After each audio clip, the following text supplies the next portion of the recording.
né? Agora que todo mundo já entende a pegada, filho, 5 horas você já tem que estar engatilhado aí. Então, vamos para o conteúdo. 3 para 1, price action, price action.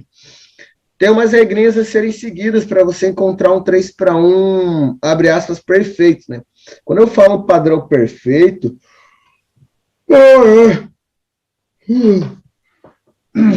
quando eu falo padrão perfeito para vocês, eu estou me referindo a esse padrão em questão estar seguindo 100% das regras, a qual tem ele, né? 100% das perguntas têm que estarem sendo respondidas. Com 100% das regras daquele padrão acontecendo, aquele padrão ele vai estar dentro daquela estatística de que a gente fala, né? No caso, a grande maioria dos nossos padrões são 70%.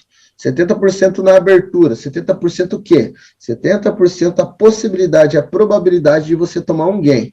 Então, quando eu digo para vocês que um padrão ele é 100%, eu não estou falando, quando um padrão é perfeito, não estou falando que ele é perfeito na questão de assertividade 100%, não.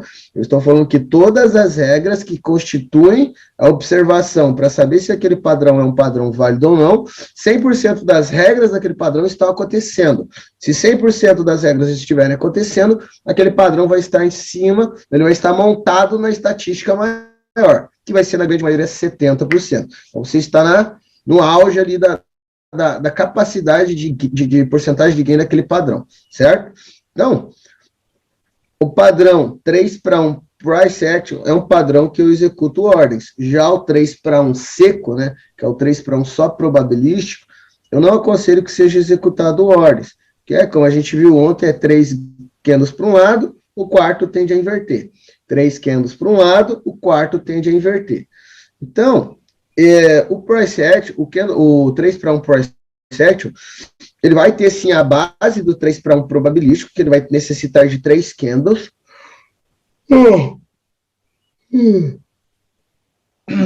Ele vai ter a base do probabilístico, que são 3 candles para o mesmo lado, o quarto vai tender a inverter. Porém, tem umas regrinhas de price action que facilitam essa inversão para aquele lado, que é o quê? Eu necessito de um candle expressivo, um candle, não vou colocar de força, senão vocês vão ficar presos no padrão de candle de força.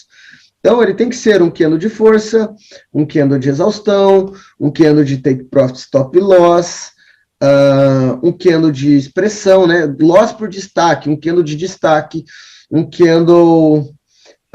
tem que ser um candle expressivo, tem que ser um candle grandinho, gordinho. Por exemplo, aqui, eu vou pegar esse padrão aqui como um padrão aceitável. Teve um momento em que eu utilizava apenas candles barra de ouro. Na T12, se eu não me engano, para trás era só candles de barra de ouro, que era um candle cheio, sem sombra para um lado, sem sombra para o outro. A partir da T13, a partir do meados da T12 em diante, eu comecei a ver que mudou isso. O mercado estava aceitando muito bem somente em candles, a partir de candles expressivos. Não necessitavam ser candles barra de ouro. Então, qualquer candle que ele tenha uma certa expressão, ele entra já como base do 3 para 1. O 3 para 1 de price action, o 1 é o primeiro candle do movimento, não, ele é o primeiro candle ali do conjunto, e ele sempre vai ser um candle da cor oposta àqueles 3, porque esse candle ele é a base do movimento, e ele é o que está indicando que vai ter força daquele movimento continuar para aquele lado. Então, o que eu preciso? Eu preciso do candle 1 do 3 para 1.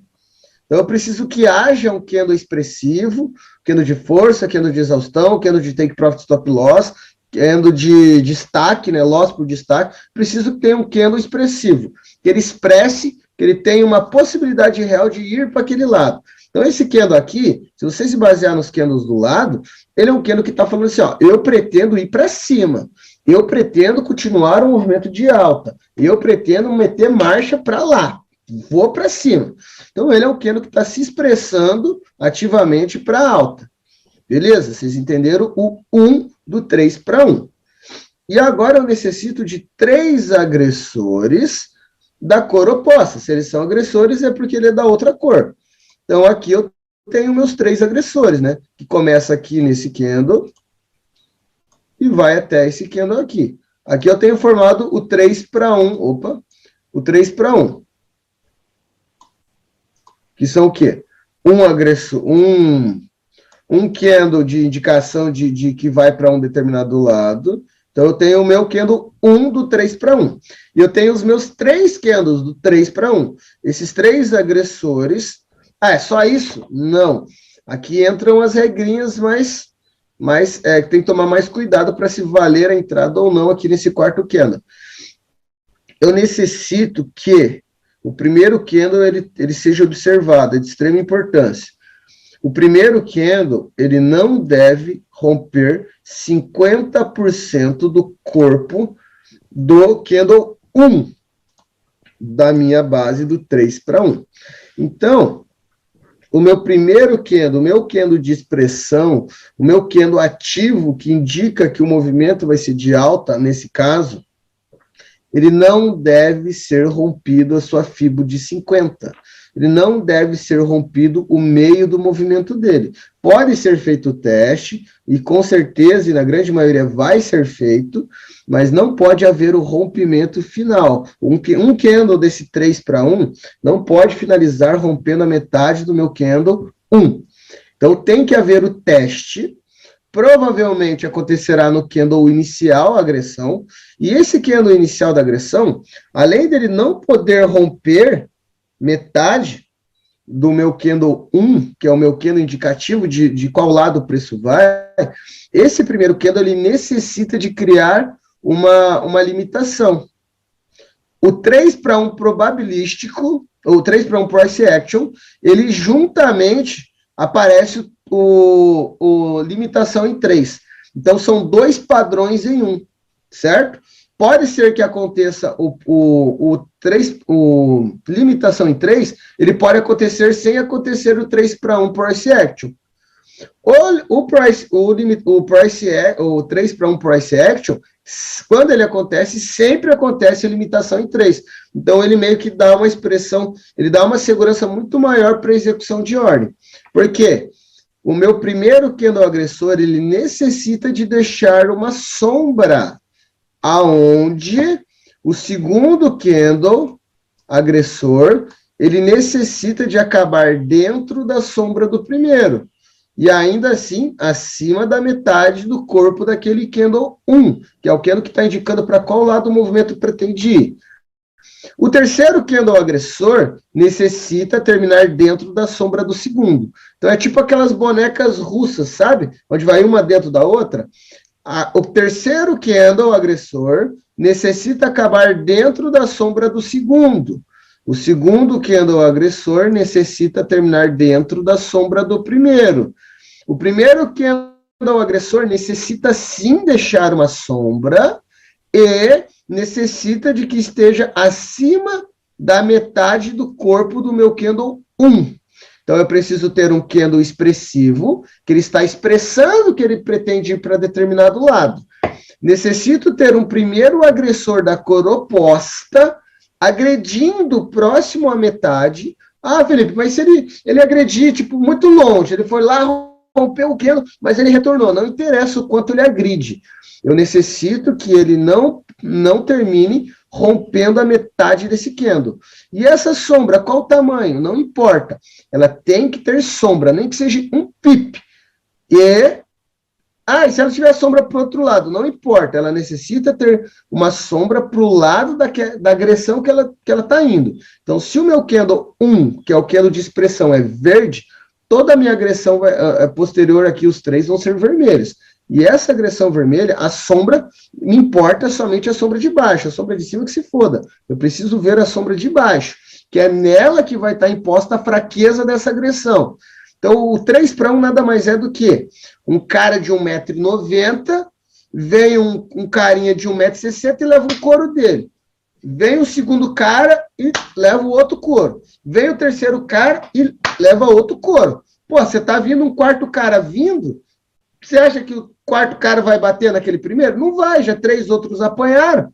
Então você acredita, opa, você está vendo a treta acontecendo? E alguém pergunta, aí, vamos apostar? É claro que você aposta naquele cara de 1,90 m. Você viu outros 3 caras, que, porra, foi facinho. Chegou perto, levou um socão, caiu. Chegou perto, levou um socão, caiu. Não teve dificuldade. Então você tem que ter um candle de agressão expressivo e você tem que ter outros 3 fracotes que tombaram rápido na frente dele, certo? Então, por isso não pode haver o rompimento real. Nenhum desses candles podem finalizar rompendo o candle agressor.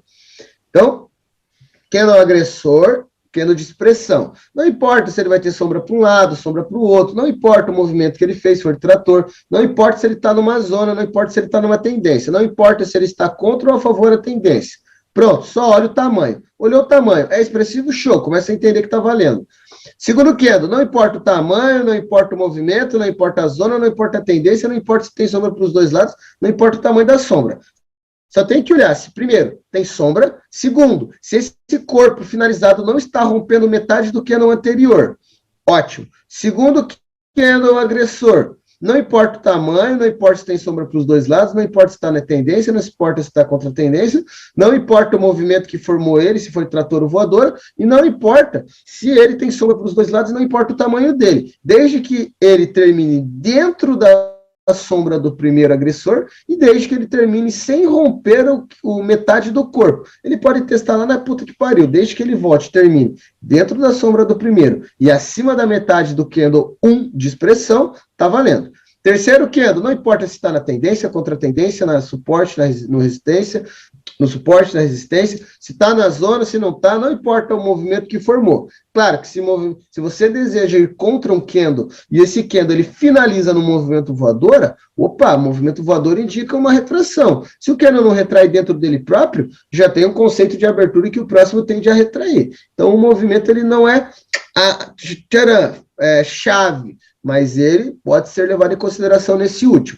Não importa o tamanho, não importa nada. Ah, Felipe, mas e se ele terminou negação, força, indicando o oposto da ordem que você quer? Aí você só evita pegar abertura. Você tem um padrão falando call e vai ter um padrão de candle falando put.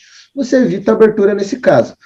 Ele necessita, não importa o tamanho da sombra, não importa porra nenhuma. Ele só tem que terminar dentro da sombra do segundo, o segundo dentro da sombra do primeiro, o primeiro tem que deixar sombra e não pode romper metade do corpo 1 da expressão.